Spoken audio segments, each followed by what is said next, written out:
Hace un mes mi nuera se plantó en medio del salón y me lanzó esta frase a la cara. Nos has arruinado la vida. Vete de aquí. Y mi hijo, él estaba justo detrás de ella. Y no dijo ni una palabra.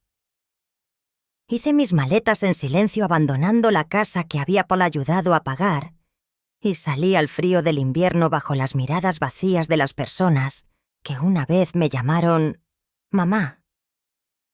Un mes después la policía me llamó. No porque estuvieran preocupados por mí.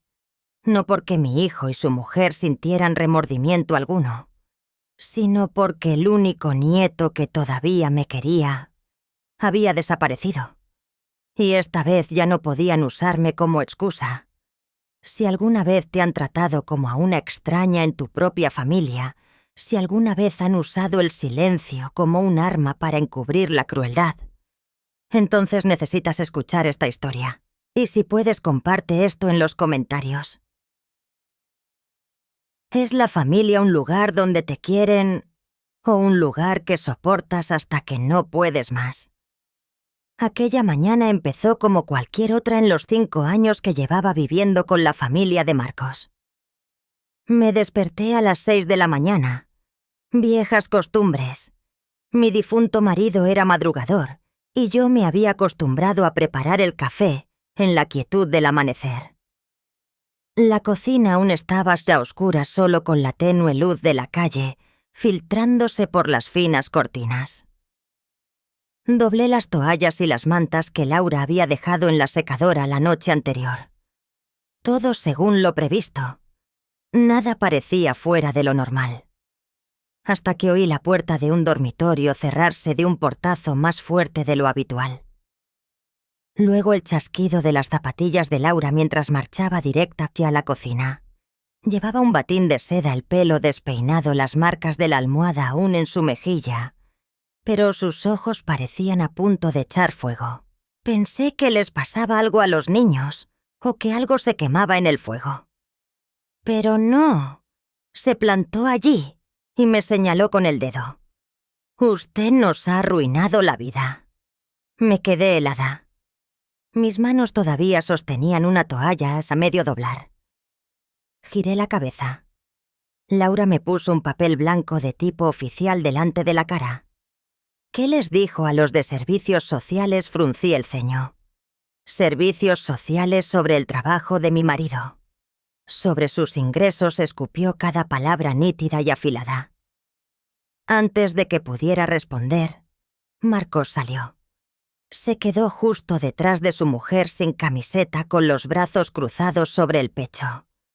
Me miró pero no dijo nada. Nos están haciendo una inspección. La oficina de bienestar social llamó ayer. Dijeron que un familiar informó de que Marcos tiene ingresos no declarados. Mi cuerpo se puso rígido. Recordé la llamada de la oficina de la semana pasada. Me habían hecho las preguntas de siempre: nombres, quién vivía en la casa, fuentes de ingresos. No le di importancia. Solo dije: mi hijo hace algunas chapuzas, pequeñas reparaciones para los vecinos, pero está casi siempre en casa por su dolor de espalda. No pensé que fuera un secreto. Solo decía la verdad. Ni siquiera tuve tiempo de terminar mi pensamiento antes de que Laura golpeara la mesa con el papel. Así que sí que lo dijiste, Raquel. La hermana de Laura eligió ese preciso instante para hacer una videollamada por WhatsApp. La pantalla se iluminó y no esperó a que la saludaran. ¿Qué pasa? Por fin ha llegado el día. Vi su cara en la pantalla medio dormida, como si esperara con impaciencia un drama montado solo para ella. No respondí. Me quedé allí de pie apretando la toalla en mi mano. Yo no sabía... Empecé, pero Laura me interrumpió. Lo arruinas todo. Todo por esa boca tuya. Hugo apareció entonces de pie en el rellano entre el primer y el segundo piso. Llevaba una sudadera gris, el pelo revuelto, un auricular todavía puesto. No dijo nada. Solo observaba. Una mirada que me molestó más que los gritos de su madre. No porque fuera acusadora, sino porque era incomprensible. y yo no tenía forma de explicarme. Intenté mantener la calma. Si hay algún problema, estaré encantada de volver a llamarles y aclararlo. No era mi intención. ¡Cállate!, gritó Laura. Marcos seguía en silencio. Me volví hacia él por primera vez desde que todo esto empezó. Marcos, sabes que nunca haría nada intencionadamente. Él solo negó con la cabeza. Sin palabras. Sin defenderme. Ni una sola palabra. Sentí que algo se rompía dentro de mi pecho. Pero mantuve la compostura. Si queréis que me vaya, dije. Mi propia voz sonaba extraña en mis oídos. No es que queramos que te vayas, es que no puedes seguir aquí. Tenemos que proteger a nuestra familia, dijo Laura como si yo fuera una extraña que acababa de entrar por una ventana. Me di la vuelta y caminé hacia mi cuarto, la pequeña habitación al final del pasillo junto a la lavadora. Un espacio sin ventanas lo suficientemente grande para una cama individual, una cómoda de plástico y algunas cajas con mis cosas. No lloré. Simplemente abrí la cómoda, doblé cada jersey y los metí en una vieja bolsa de lona.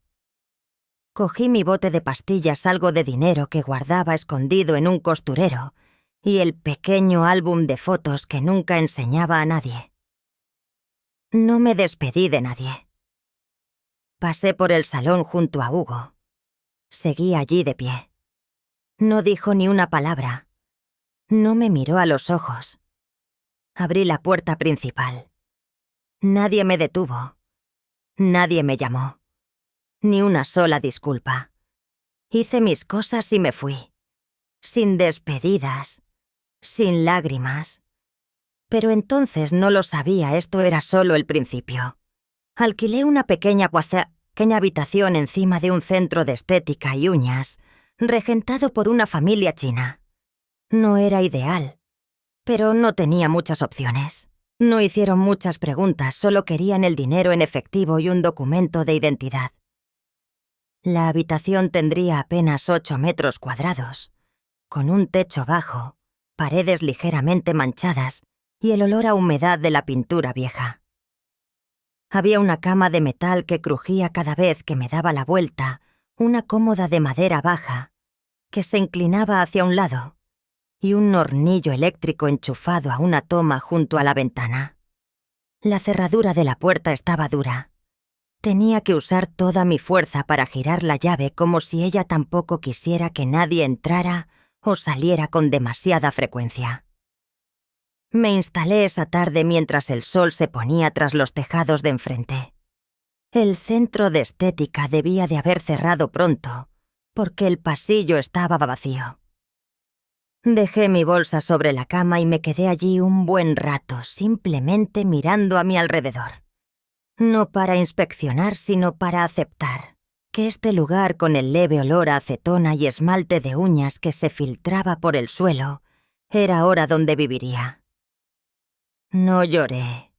No había una emoción clara. Solo un silencio profundo y desconocido. En todos mis años en casa de Marcos, nunca había tenido un momento como este. Ni el ruido del secador de Laura, ni la música alta de la habitación de Hugo, ni el chasquido de las zapatillas de Raquel, en una visita inesperada. Solía pensar que estaba acostumbrada al silencio, pero no era así. Me di cuenta de que solo había estado practicando el estar en silencio para la comodidad de los demás, no para la mía. Saqué cada cosa de mi bolsa y la coloqué en la cómoda torcida. Un par de pijamas jerseys viejos, los calcetines gruesos, que siempre usaba en invierno, y un pañuelo bordado con la letra R, un regalo de mi madre cuando me casé.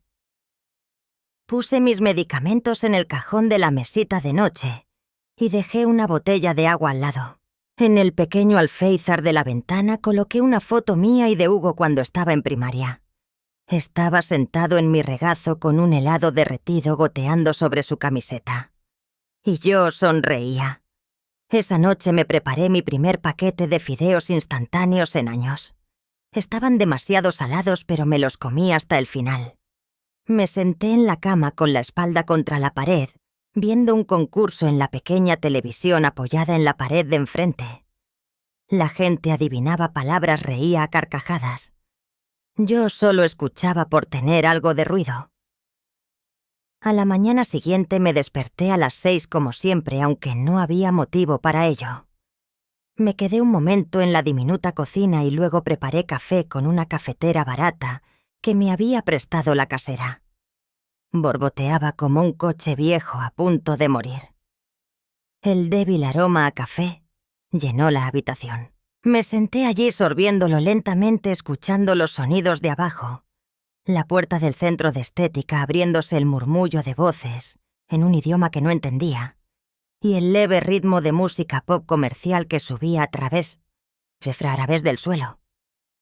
No sabía por qué me sentía tan tranquila. Quizá porque después de tantos años viviendo sin un espacio que fuera verdaderamente mío, ya no tenía que estar en guardia. No tenía que desaparecer cada mañana.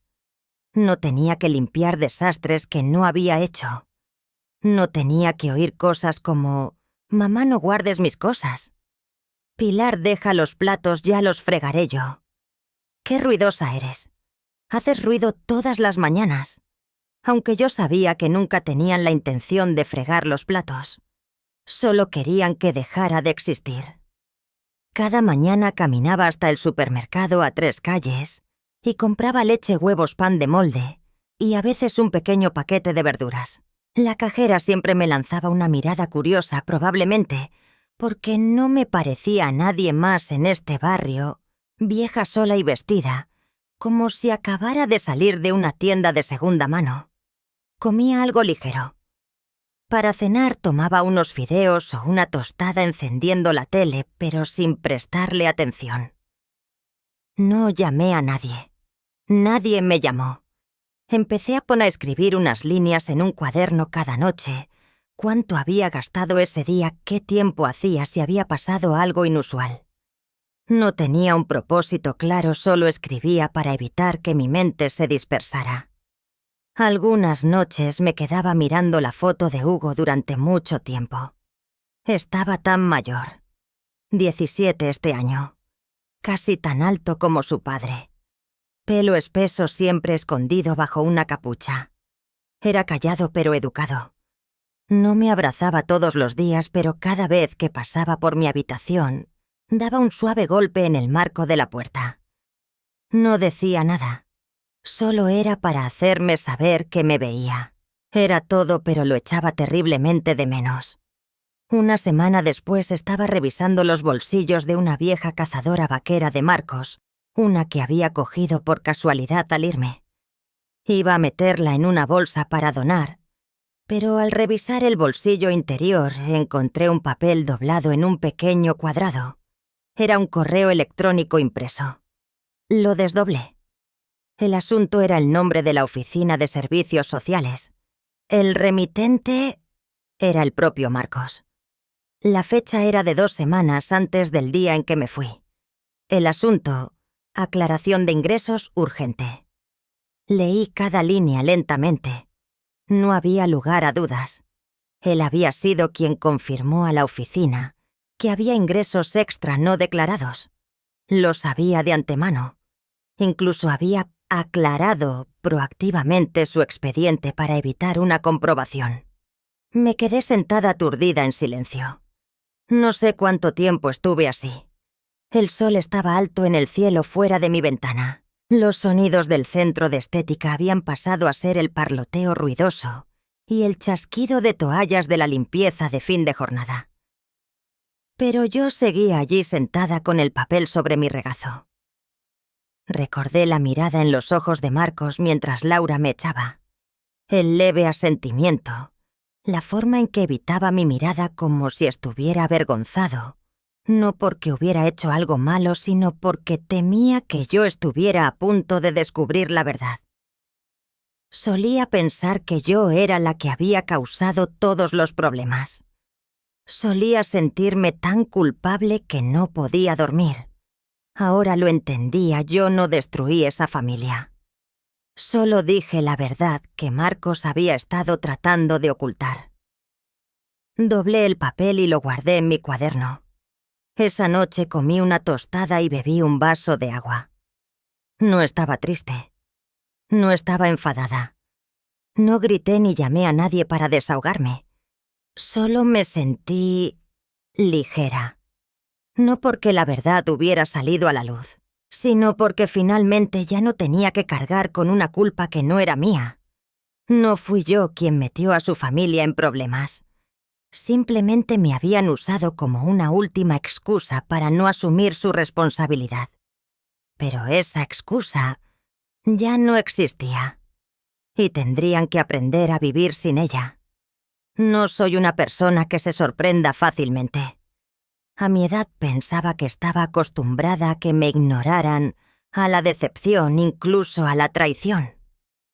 Pero la sensación de sostener ese correo electrónico impreso de la bandeja de salida de mi propio hijo, un correo que él había enviado proactivamente a la oficina, declarando que tenía ingresos extra y que estaba dispuesto a cooperar para explicarlo, fue diferente a todo lo que había experimentado. Él lo sabía, desde el principio. Él fue quien lo empezó todo. Y yo solo fui la que casualmente dijo la verdad, la que fue empujada hacia adelante como un peón de sacrificio para salvar al rey. Leí ese correo 3 veces en una tarde. Cada vez me sentía un poco más tonta por creer, por proteger, por pensar que mi hijo, por muy equivocado que estuviera, no dejaría que su propia madre cargara con la culpa de esa manera. No lloré. No llamé a nadie.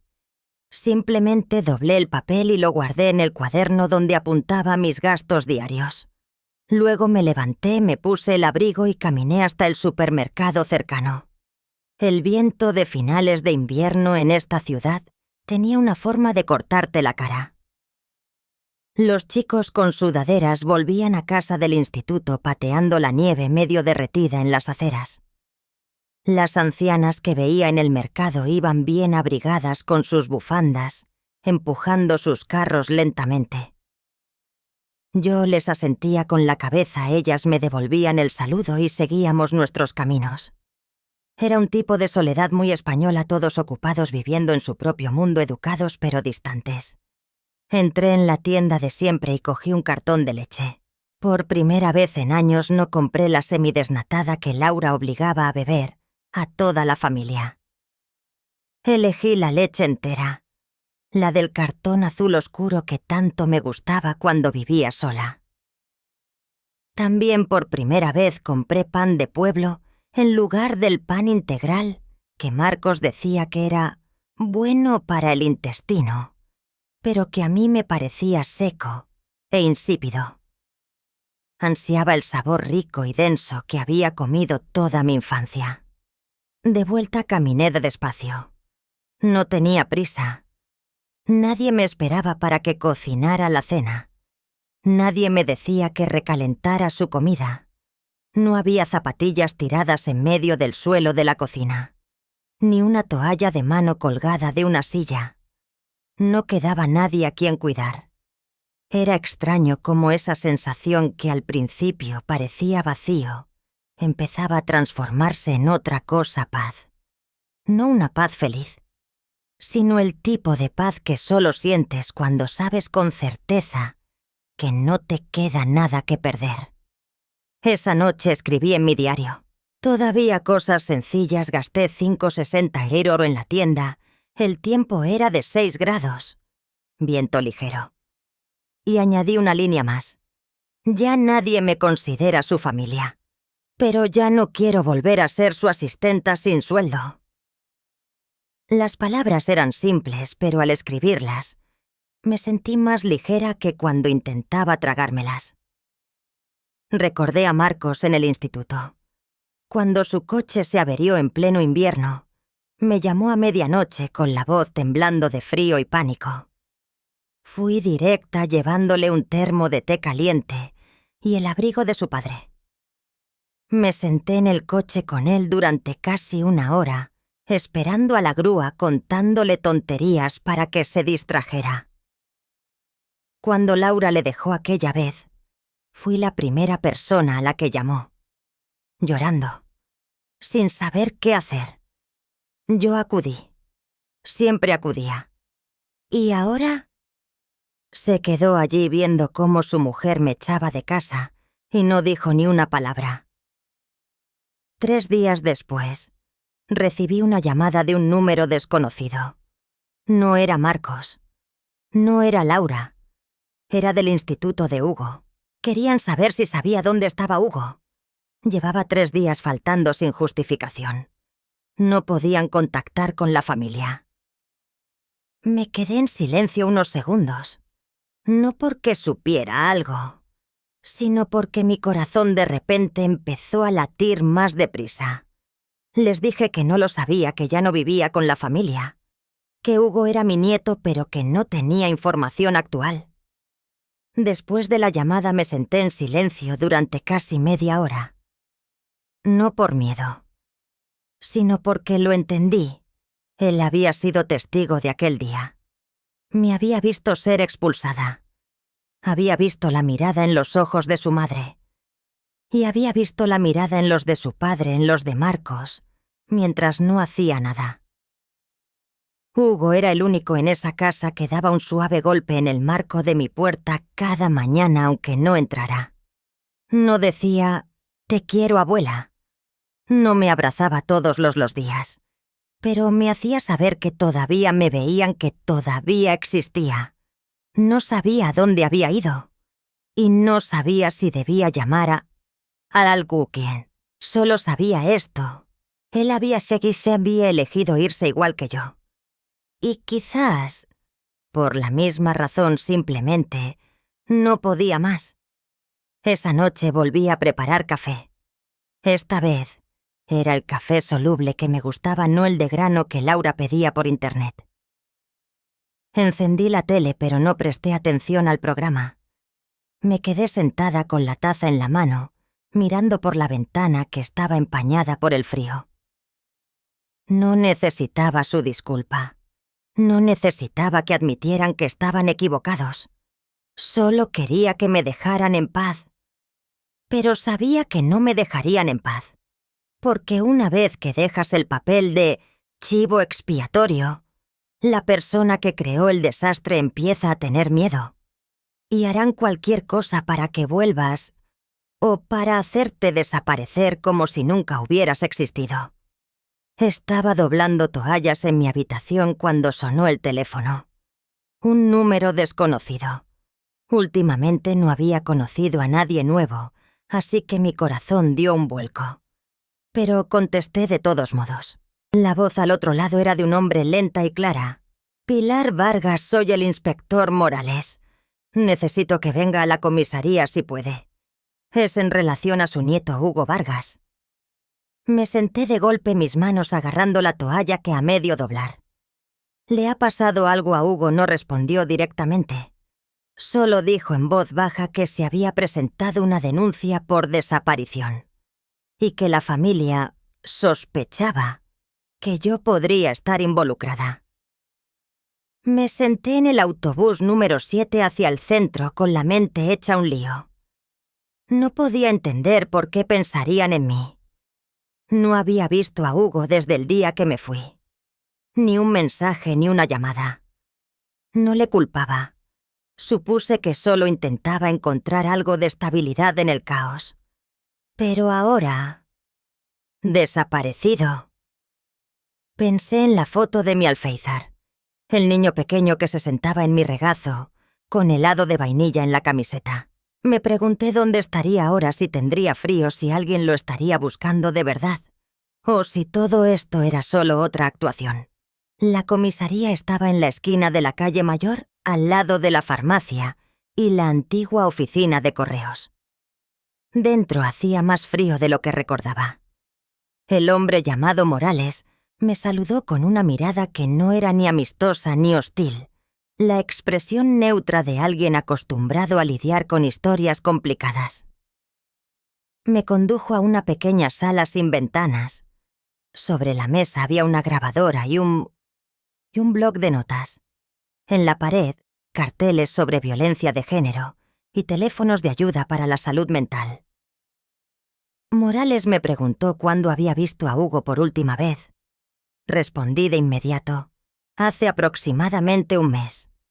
El día que me fui de casa de mi hijo. Asintió tomando notas. Luego preguntó: ¿ha tenido algún contacto con él desde entonces? No. Ni una sola llamada, ni un solo mensaje. ¿Sabe dónde está? No. ¿Lo ha recogido de algún sitio recientemente? No. Ya no soy bienvenida allí. Lo dije todo con voz firme. Pero mis manos estaban fuertemente entrelazadas bajo la mesa, el sudor empezando a formarse en mis palmas. Podía verlo en los ojos de Morales, buscaba una señal de algo. Y entonces encendió la grabadora. Recibimos este archivo de audio de la señora Laura, la madre de Hugo. Lo reprodujo. Oí mi propia voz, aunque distorsionada. Con tal de que Hugo vuelva conmigo, lo retiraría todo. Me quedé sin palabras. Recordaba esa frase. La había dicho mientras hacía la maleta el día que me fui. No era una amenaza. No era un señuelo. Era una línea, dicha en un momento de desolación. Una forma de hablar sobre la pérdida de lo único que me quedaba, el niño que solía llamar a mi puerta cada mañana. Levanté la cabeza. Esa frase está sacada de contexto. No lo dije para atraerlo. Solo estaba... Me detuve. Morales seguía mirándome, ya no escribía. Tragué saliva y continué. Lo dije mientras hacía la maleta para irme. Estaba hablando sola. Hugo ni siquiera estaba en la habitación. Laura debió de grabarme. No discutió. Solo inclinó la cabeza. ¿Estás segura? Sentí. Completamente. No dijo nada más. Apagó la máquina, puso la mano sobre el expediente y se levantó. No hemos llegado a ninguna conclusión, pero le aconsejaría que se quedara en la ciudad por un tiempo. Al salir de esa sala vi a Marcos sentado en la sala de espera. Levantó la vista cuando me vio. Su rostro estaba demacrado, el abrigo abierto a pesar del frío. Tenía las manos entrelazadas rígidas, como si también acabara de ser interrogado. Pero sus ojos, esa mirada, eran los mismos. La mirada de un hombre que no tenía el valor de decir: «Mamá, lo siento», pero era lo suficientemente cobarde como para sentarse allí, mientras otro hacía su trabajo sucio por él. Me detuve. No le saludé. No le pregunté nada. Solo miré. Y Marcos apartó la mirada. Ni una palabra, ni un atisbo de protesta contra el hecho de que su mujer hubiera manipulado mis palabras, las hubiera enviado a la policía y me hubiera acusado de lo más terrible: alejar a un niño de su casa. Salí de la comisaría. Nadie me llamó. Nadie me preguntó si necesitaba que me llevaran. El viento soplaba más fuerte mientras caminaba hacia la parada del autobús. Mi bolso de tela golpeaba mi cadera a cada paso. Me senté en el banco frío viendo pasar el tráfico, pensando en lo que acababa de ocurrir.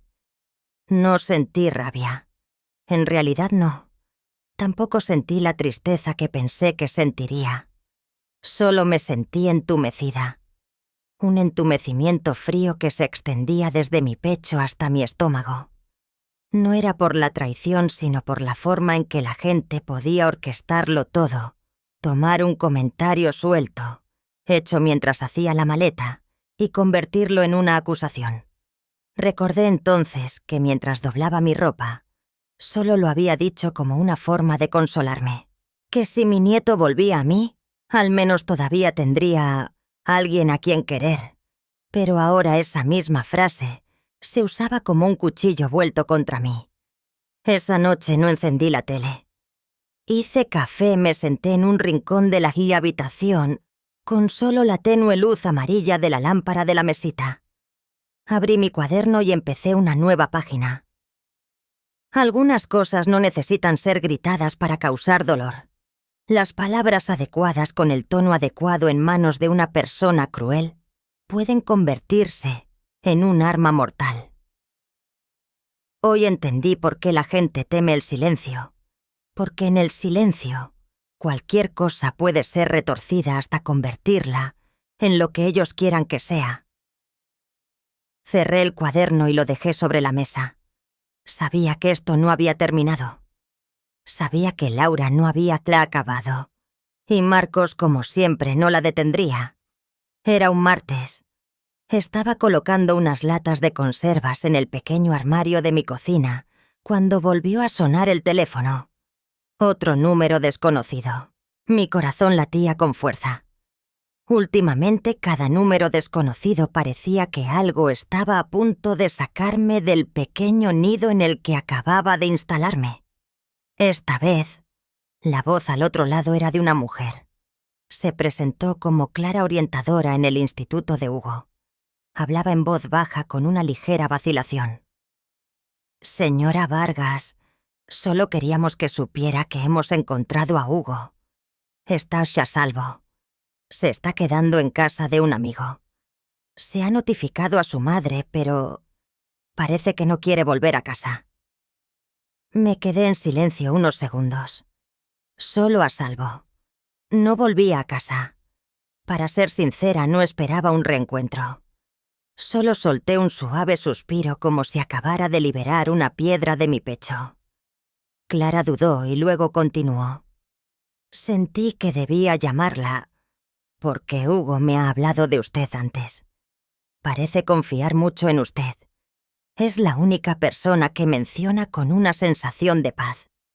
Agarré el teléfono con más fuerza. ¿Qué dijo? Una vez hace unos 2 meses. Vino a mi despacho, no dijo mucho. Pero cuando le pregunté si se sentía bien en casa, Hugo dijo, ojalá pudiera vivir con mi abuela. Siempre están discutiendo, y mi madre siempre le grita delante de mí. Giré la cara hacia la ventana. Las farolas estaban encendidas. La luz difuminada por el cristal esmerilado hacía que todo pareciera lejano, como un lugar diferente que no tenía nada que ver conmigo. Sabía que Laura me había gritado delante de él. Nunca se mordía la lengua, pero nunca imaginé que él lo recordara, que lo hubiera guardado durante tanto tiempo. Gracias por llamar, dije. No sé cuál es su situación con la familia, pero si puede, creo que es la única persona con la que necesita hablar ahora mismo. Colgué mi mano todavía temblando ligeramente. No de miedo, sino de una vaga sensación, como si acabara de cerrar un círculo, solo para darme cuenta de que algunas personas, por muy jóvenes que sean, saben mejor que nadie quién las quiere de verdad. A la mañana siguiente reuní valor y tomé el autobús número 12 hacia el norte. Era un barrio de clase media con el viejo instituto, al que solía llevar a Hugo a veces cuando era pequeño. Ahora él mismo cogía el autobús. Era casi tan alto como su padre. Pero a mis ojos, seguía siendo el niño pequeño que solía agarrarme la mano con fuerza cuando cruzábamos la calle. No fui al instituto. Fui a la casa del amigo donde se alojaba Hugo. Clara me había dado la dirección con una nota. No estoy segura de que quiera verla, pero creo que debería ir. La casa estaba al final de la manzana con una valla blanca y un viejo arce en el jardín delantero. La puerta principal estaba ligeramente entreabierta. Podía oír música suave desde dentro y el olor a galletas recién horneadas. Me quedé al otro lado de la calle. No me atreví a acercarme. Entonces vi a Hugo. Estaba sentado en el porche con el teléfono en la mano, balanceando las piernas ociosamente. Una ligera brisa le alborotaba el pelo castaño y largo, y pude verlo claramente. El rostro cansado de un niño que se había quedado sin lugares donde esconderse. No sonreía, no llamaba a nadie, no enviaba mensajes. Pero sus ojos, incluso mientras miraban la pantalla, no parecían los de un chico que se había fugado por diversión. Se parecía a mí el día que me fui de casa de mi hijo, agarrando un bolso viejo con el corazón vacío. Me quedé allí unos 10 minutos. No me acerqué. Me pregunté, ¿debería llamarle? ¿Debería acercarme? Pero entonces recordé las palabras de Clara. Usted es en quien confía. No le presione. Deje que él elija. Y supe que no podía salvar a un niño arrebatándole su última elección. Solo observé. Mi mano agarraba la correa de mi bolso. Mis piernas temblaban ligeramente. Solía pensar que era la única en esa familia que sufría. Pensaba que era la marginada la utilizada como chivo expiatorio. Pero hoy de pie frente a este porche viendo a un chico de 17 años sentado en silencio con la mirada perdida, supe... No estaba sola. Y no era la única que necesitaba ser salvada. Me di la vuelta. Me alejé lentamente sin querer que Hugo supiera que había estado allí. No necesitaba que supiera que estaba preocupada. Solo necesitaba que se sintiera en paz el tiempo suficiente para dejar de huir. Esa noche no encendí las luces de mi habitación como de costumbre. Hice una tetera de té en lugar de café y escribí unas líneas. Algunos niños parecen ser amados porque tienen padres, una casa, un coche. Pero nadie les enseña que el amor no es control. No es gritar, ni culpar, ni fingir. Hay niños como Hugo que no necesitan mucho, solo estar con alguien que les haga sentir seguros. Sin juicios, sin regaños, sin interpretar el papel de una familia perfecta. No necesito ganarme a Hugo para mi bando. Solo necesito que sepa si un día no le queda ningún lugar, yo sigo aquí. Mañana iré al centro de asistencia jurídica. No para demandar a nadie, sino para preguntar, ¿puede una abuela solicitar la tutela temporal si un niño realmente necesita un lugar donde quedarse y una persona en quien confiar?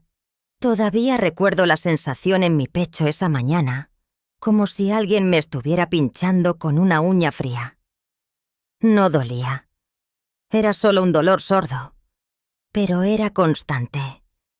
Hugo no había vuelto a casa. Todos los demás guardaban silencio. La policía había pausado su investigación ahora que se confirmaba que estaba a salvo.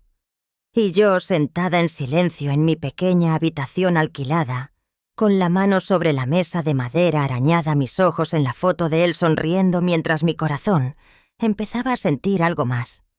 No solo una emoción, sino el olor de una trama. Todo empezó con una cita en el banco. Quería comprobar el estado de la propiedad de la antigua casa, la que había vivido durante casi 10 años con la familia de Marcos. Mi parte en esa casa provenía del seguro de vida de mi difunto marido. En su momento, no me lo quedé para mí. Lo puse para la casa para que los chicos tuvieran un lugar estable donde vivir. Llevé mi vieja libreta y los documentos originales. La mujer que me atendió tendría mi edad con el pelo rubio recogido pulcramente y hablaba en voz baja. Examinó los papeles, tecleó mi nombre en el sistema y luego inclinó la cabeza. Señora Vargas, ¿ha otorgado recientemente a alguien un poder notarial para actuar en su nombre? La miré deteniéndome un segundo.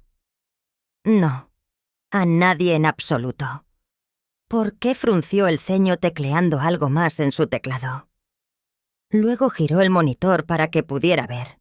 Justo debajo de mi nombre en la sección de propiedad del inmueble, había una nota: solicitud de verificación de la capacidad de la propietaria, pendiente de revisión por representante legal Laura Sánchez. Me quedé sentada unos segundos. Laura. No Marcos. No un abogado. Laura, la mujer de mi hijo. La mujer que me había echado de mi casa como a una vieja asistenta gastada. Pregunté, ¿pueden hacer eso? Nunca firmé nada.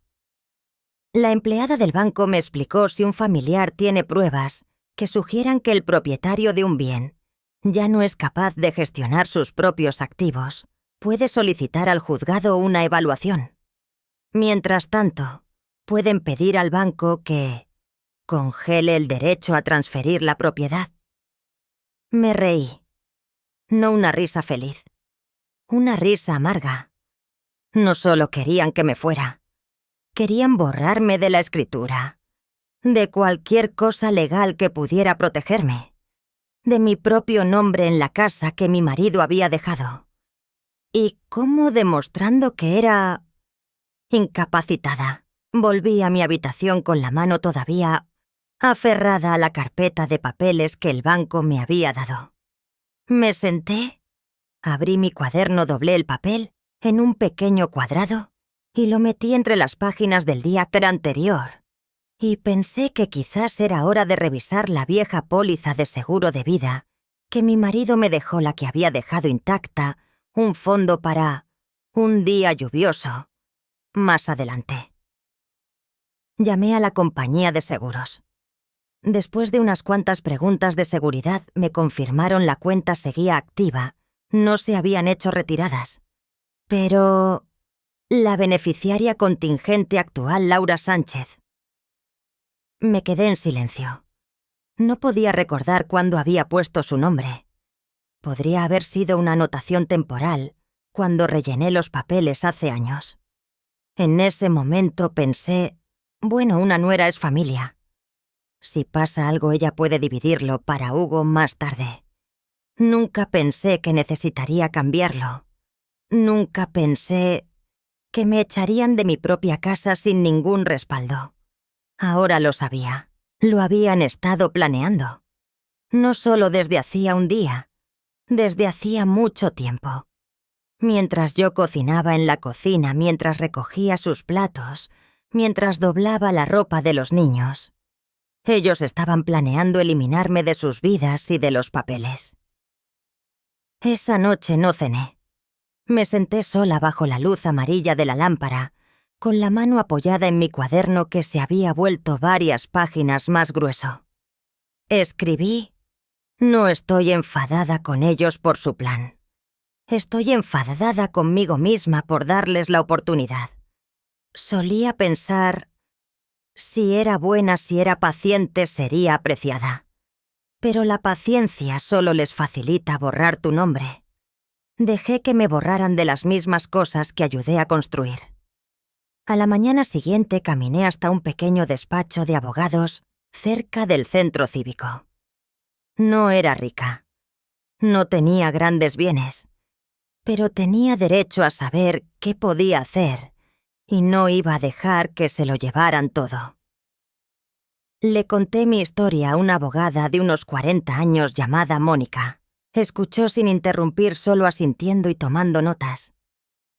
Cuando llegué a la parte de la póliza de seguro y la solicitud de cambio de titularidad de la casa, dejó de escribir.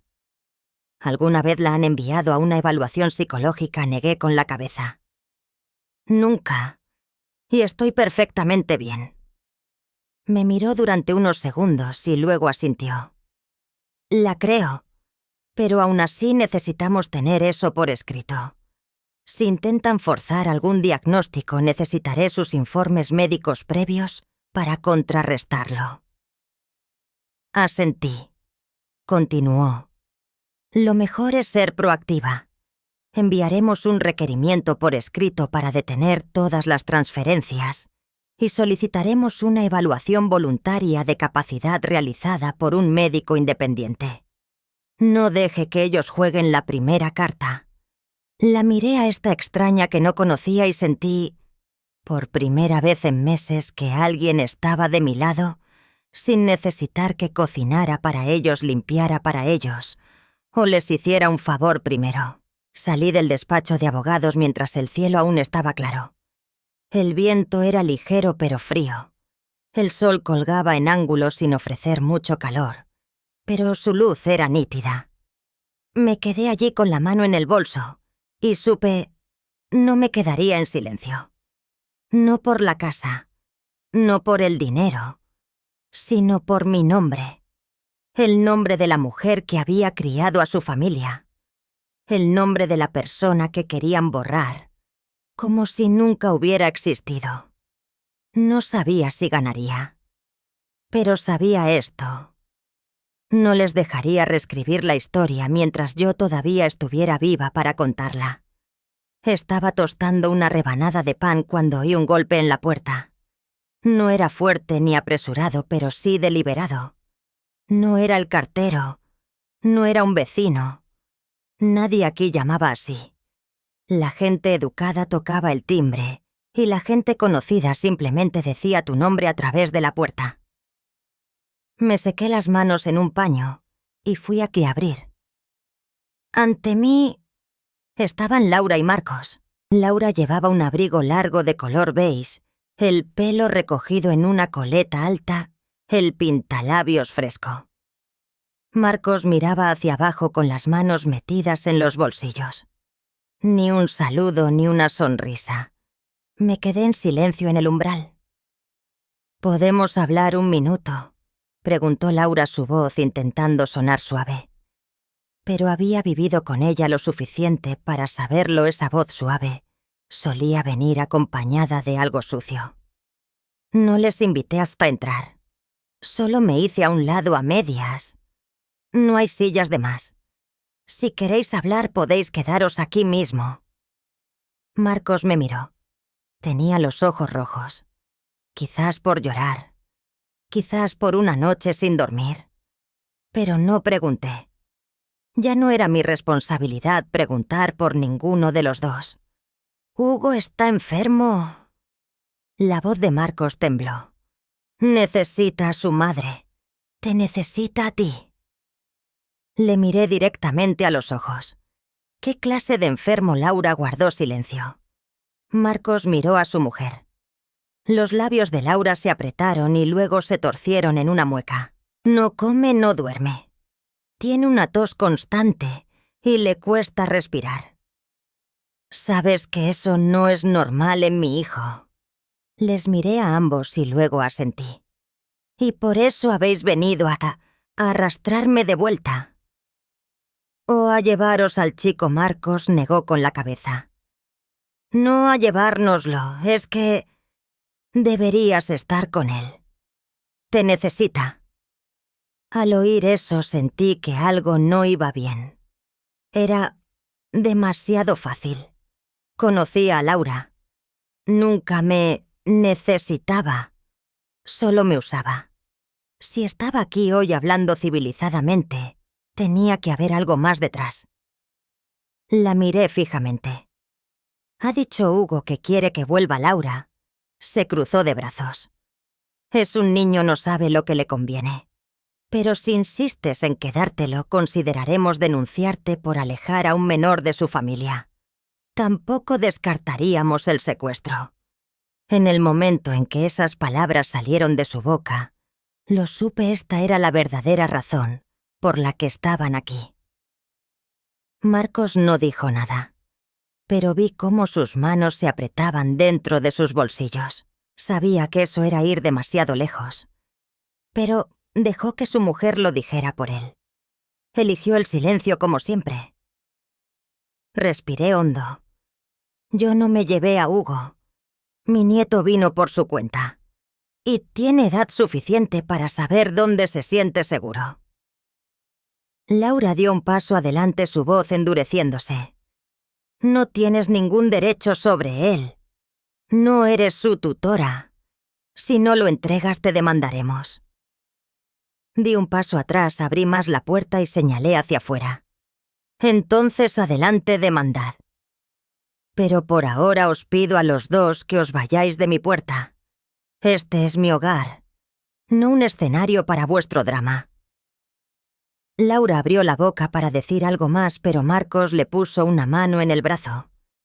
Me miraron, luego se dieron la vuelta y se marcharon. Dejé la puerta abierta viéndolos caminar por el pasillo y bajar las escaleras. Al llegar al final de la escalera, Marcos se volvió. Solo por un segundo.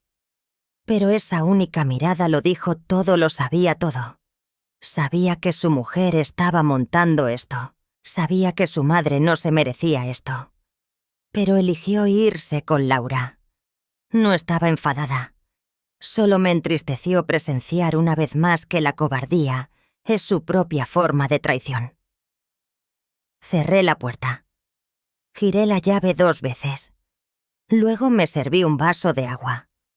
No para calmar la sed, sino para dar a mis manos algo que hacer, mientras mi mente luchaba por mantener la calma. Me senté, abrí mi cuaderno y añadí unas líneas más al final de la página de ayer. No vinieron porque estuvieran preocupados por Hugo. Vinieron porque sabían que estaban perdiendo el control. Pensaron que era débil. Se olvidaron he sobrevivido a cosas peores que esto. La próxima vez que vuelvan más les vale traer una orden judicial, no una voz falsa. Cerré el cuaderno y lo dejé sobre la mesa. Esa noche no me dormí pronto. No sentí la misma rabia que cuando me echaron por primera vez. Solo me sentí muy lúcida. Que los lazos familiares no son una excusa para el abuso. Y que si no me protegíamos a mí misma, nadie más lo haría. El día que entré en la oficina de asistencia jurídica, hacía un frío que pelaba. El viento se colaba por mi cuello, pero mis manos sujetaban la carpeta de documentos con fuerza, como si soltarla significara que no me quedaba nada a lo que aferrarme. Esperé unos 15 minutos. Algunas otras personas mayores estaban dispersas por la sala de espera, la mayoría en silencio. Cada uno de ellos aferraba una carpeta a sus rostros compartiendo la misma expresión, cansados pacientes, y de alguna manera familiares. Como si todos nosotros hubiéramos sido pasados por alto y solo ahora estuviéramos aprendiendo a alzar la voz. Me llamaron. La abogada que me atendió era una mujer joven, de unos 35 años, llamada Mónica. Llevaba una chaqueta de lana gris gruesa, un maquillaje mínimo y una fina cadena de plata con una pequeña piedra. Se lo conté todo. No me dejé nada. Le di la grabación de audio original que había logrado recuperar de una copia de seguridad en un teléfono antiguo, guardado en la nube. Afortunadamente, todavía tenía acceso. En el clip completo de 1 minuto yo había dicho claramente, ya no sé si siquiera se me considera familia aquí, pero si el chico quiere venir conmigo, mi puerta está abierta. No quiero recuperar nada. Solo quiero a alguien que no me vea como una carga. Pero Laura lo había recortado a solo, con tal de que Hugo vuelva conmigo, lo retiraría todo. También le mostré el mensaje de texto que Laura me había enviado hacía más de 1 año, donde decía sin rodeos que si sabía lo que me convenía, debería poner la casa a sus nombres, para construir un nido para la siguiente generación. Finalmente había una copia impresa de la carta de la orientadora del instituto La Mujer que me había llamado. En ella afirmaba claramente: Hugo me ha dicho en múltiples ocasiones que desearía poder vivir con su abuela. Se siente presionado y estresado cada vez que tiene que estar en casa y a menudo se preocupa por su seguridad emocional. Mónica revisó cada página con cuidado leyendo y tomando notas. No dijo mucho, pero cuando le conté la amenaza de Laura de denunciarme por secuestro, sus ojos se afilaron. Todavía no te han demandado, pero te están acorralando. La mejor forma de salir de una posición defensiva es pasar a la ofensiva. Asentí. Me miró directamente a los ojos y dijo: te ayudaré a solicitar la tutela temporal. Tienes una causa justa. Tienes pruebas. y creo que estás haciendo lo correcto». Me quedé en silencio unos segundos después de que dijera eso. Probablemente había pasado mucho tiempo desde que había oído a alguien decirme que estaba haciendo lo correcto. 3 semanas después tuvo lugar la vista. Era un juzgado de pueblo. Sin techos abovedados como en las películas, sin multitud de espectadores ni prensa. Solo una sala cuadrada con viejos bancos de madera, el barniz desconchado. La secretaria era una mujer de mi edad que hablaba como si estuviera leyendo una receta. La jueza era una mujer de mediana edad con algunas canas y gafas de montura gruesa. Llevaba un sencillo traje gris y un par de viejos zapatos de cuero con rozaduras en las puntas. Sin maquillaje. Sin pendientes. No estaba allí para impresionar. Estaba allí para decir la verdad. Laura vino. Sola. Marcos no estaba con ella. Llevaba un traje de chaqueta. El pelo liso. Tacones altos. Llevaba una carpeta de documentos roja. No la saludé. Ella no me miró. La vista comenzó. Mónica presentó el caso de forma sucinta, mi situación debida a haber sido expulsada de mi casa, la prueba de la grabación manipulada. Presentó los mensajes de texto, la carta de la orientadora, y afirmó que buscaba la tutela temporal no para robar la custodia, sino para proteger a un niño que carecía de un hogar estable. Laura contraatacó repitiendo la misma vieja historia que yo. Era inestable, que murmuraba cosas extrañas para mí misma, que había amenazado con llevarme a Hugo lejos, si no me devolvían lo que era mío. Hizo toda una actuación llorando con las manos temblando mientras hablaba de su miedo al pensar en que su hijo fuera adoctrinado por una abuela aislada y mentalmente enferma. La jueza la interrumpió. ¿Tiene alguna prueba médica que respalde su afirmación? Laura se quedó en silencio. ¿Hay alguna denuncia policial? Laura negó con la cabeza. ¿Algún psiquiatra ha emitido alguna vez un diagnóstico sobre el estado de la señora Vargas? Laura bajó la mirada, su voz un susurro. No. La expresión de la jueza no cambió. Solo asintió y luego me miró. Me levanté. No había preparado un discurso. Solo hablé como siempre lo hacía. No estoy aquí para pelear por nada. Estoy aquí porque ese chico era el único en esa casa que todavía recordaba quién era yo, que todavía me veía como una persona. No quiero enseñarle a elegir bandos. Solo quiero que pueda vivir sin tener miedo de que un día lo echen igual que hicieron conmigo. La sala quedó en silencio unos segundos. La jueza bajó la vista y escribió algo. Luego habló con voz baja y firme. El tribunal concede la solicitud de tutela temporal. Se otorga a Pilar Vargas la tutela de su nieto Hugo Vargas por un período de 90 días con efecto a partir de hoy. No recuerdo cómo salí de la sala del tribunal. Solo recuerdo que la luz del sol fuera era más brillante de lo que esperaba. Tuve que entrecerrar los ojos, y cuando los abrí de nuevo, vi a Hugo de pie en el pasillo. No llevaba sudadera. Llevaba una camisa blanca de botones y vaqueros. Su rostro estaba tenso, sus ojos rojos, pero se mantenía erguido. No sonreía. Solo me miró y dio un paso adelante. Y entonces me abrazó. Le oí susurrar en mi oído: «Eres el único lugar donde me siento seguro». No respondí. No rompí a llorar como en la tele. Solo le apreté suavemente la espalda y dije una cosa sencilla. «Lo sé». Eso fue todo. Y por primera vez en meses, exhalé lenta y suavemente, como si por fin hubiera vuelto a poner un trozo de mi corazón en su sitio. Estaba doblando la ropa en mi habitación cuando oí un golpe en la puerta. No rápido, no frenético, pero lo suficientemente firme como para que me detuviera. Fui a abrir y vi a Marcos. Estaba allí sin abrigo, con el rostro demacrado, el pelo revuelto como si acabara de salir de un hospital.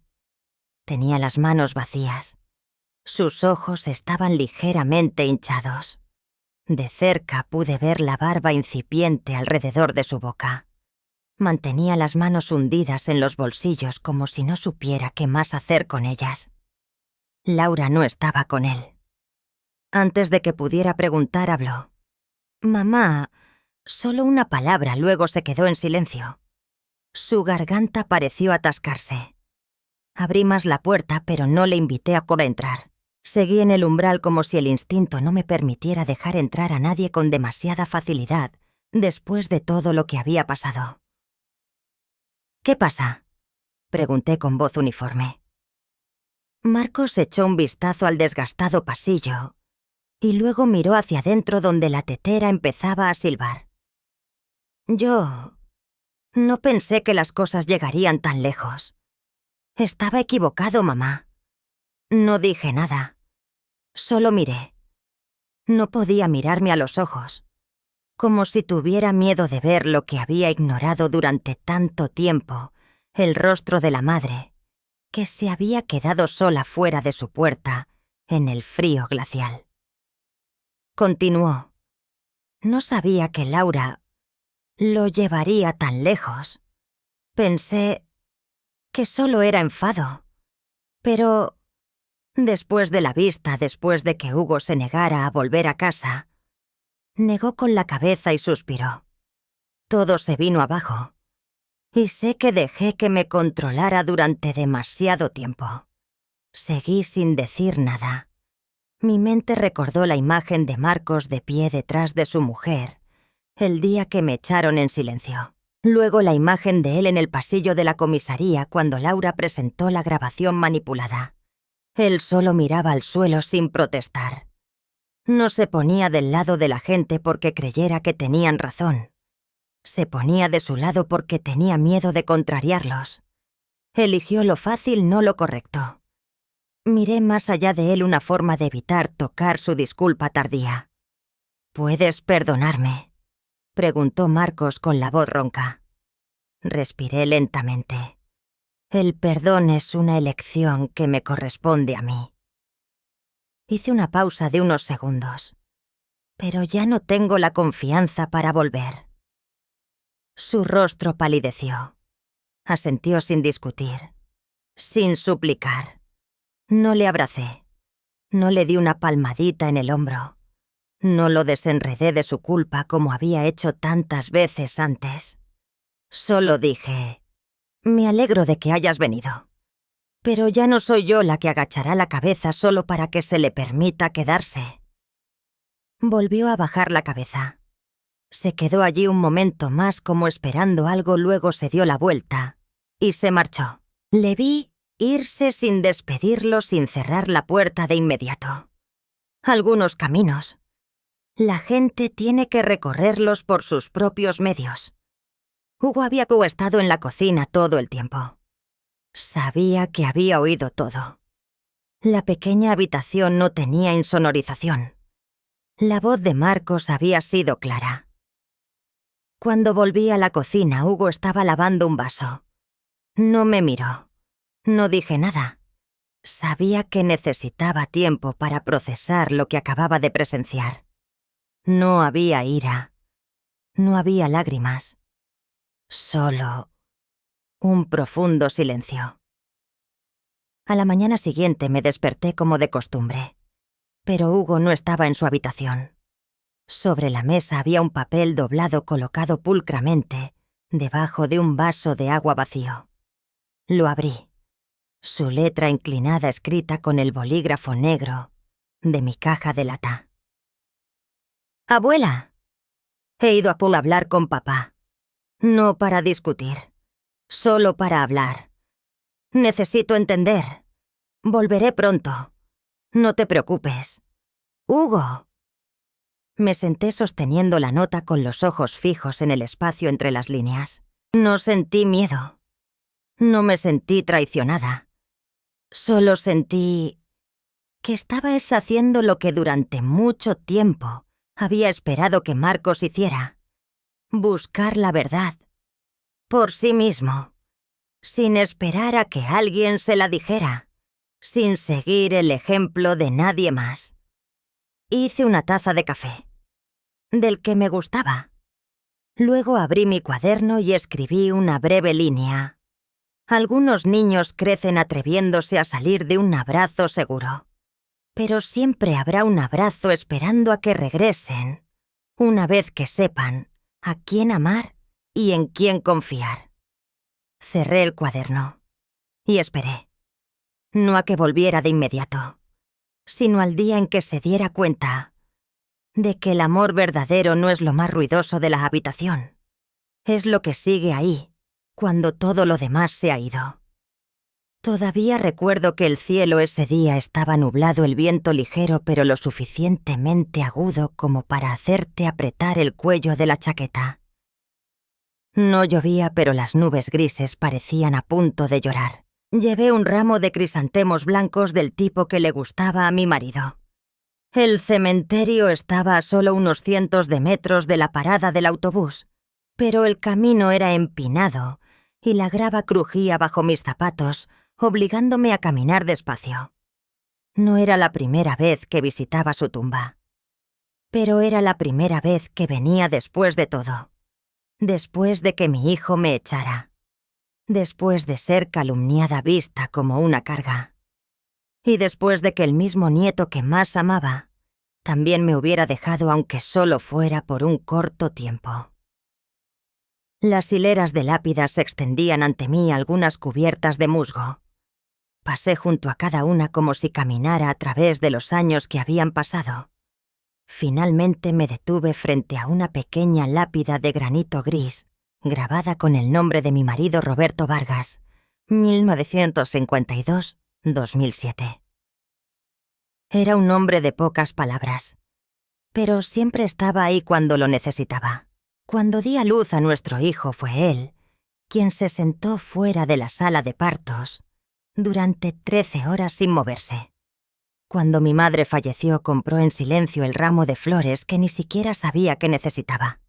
Y cuando murió de un infarto cerebral, pensé que mi vida había terminado con él. Me agaché y coloqué las flores en la base de la lápida y quité algunas hojas secas. Cuando estaba a punto de levantarme, vi a Hugo. Estaba de pie al otro lado del camino sosteniendo una vieja fotografía. La reconocí. Era una foto familiar de un día de Acción de Gracias, del año en que Hugo cumplió 10 años. Yo llevaba un jersey de color castaño. Marcos tenía el brazo alrededor de Laura, y Hugo estaba de pie entre ellos con una sonrisa incómoda. Mi cabeza estaba ligeramente inclinada, como si estuviera sonriendo y comprobando a la vez si alguien había parpadeado. Hugo me miró sin prisa. Asentí levemente un saludo silencioso. Se acercó y se sentó en el banco de piedra junto a la tumba. Me senté a su lado. Nadie habló durante unos minutos.